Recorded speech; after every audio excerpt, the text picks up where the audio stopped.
All right, so really excited to have Geraud Gonzalez here.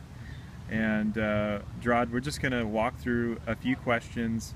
You've been one of the top performers consistently with NBS and really one of the senior leaders of the team. So we're excited to get your thoughts and insight on ramping and how to consistently be at the top of the leaderboard in NBS. So to kick things off, I'd love to hear what office are you working in and maybe a fun fact to share as well. Sure. I'm in Mountain View. I've been in Mountain View for now 20 months. So I'm one of the most tenured guys here on the team.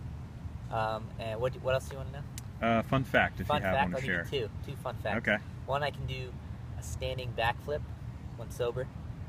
And two, I was Bugs Bunny at Six Flags for a summer in high school. The shortest Bugs Bunny on record to this day. Those are great. Those are really good. Awesome.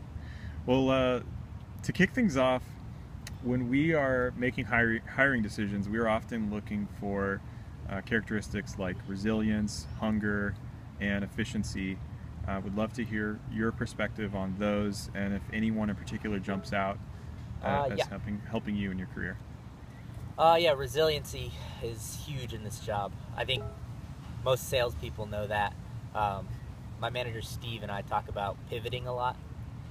Pivoting is basically not only being able to kind of accept change that comes, it's inevitable, but you accept it and you also find a way to pivot, change strategies, and succeed from that. It happens in a ton of different ways. I mean, in our team alone, we have reorgs, people change teams all the time, our commission structure changes, what you're allowed to sell changes, everything's always moving parts, right?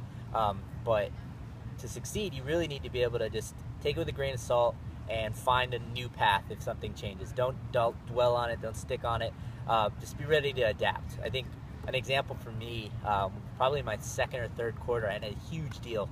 I think it came out to like $200,000, and there was some policy issues that happened, totally got stripped away from me. So I was sitting there 150% to quota, and then next day, it's gone.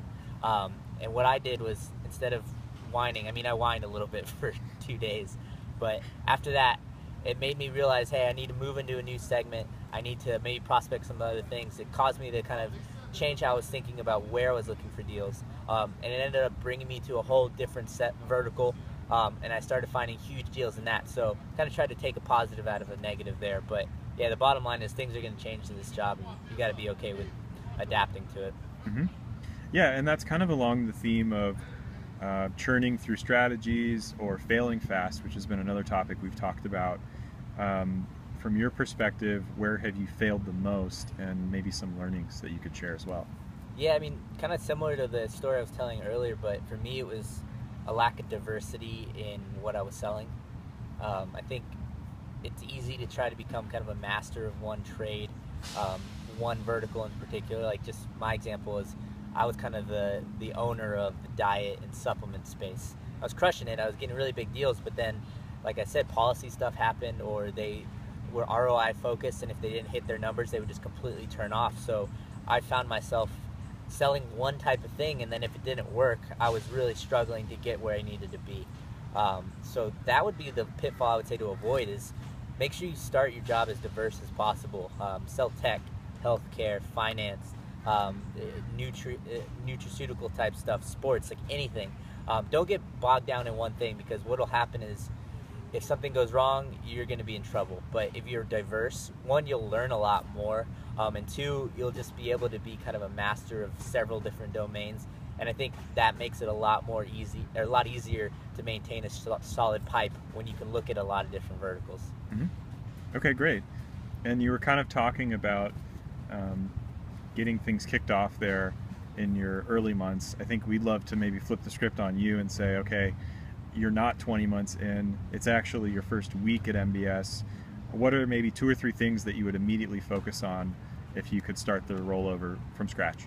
Okay, so you're starting brand new. The rules are different than when I first started. So if I was able to start now with the rules we have, first is, it would be obvious to me, but it would be use all of your upsell opportunities. It's kind of a new thing on this team, but it's where you can get immediate wins. So it would be to find stuff that's already spending that is not assigned to a team, and find a way to contact them and get them to spend more. It's a really easy sell when you first start. They're easier to find.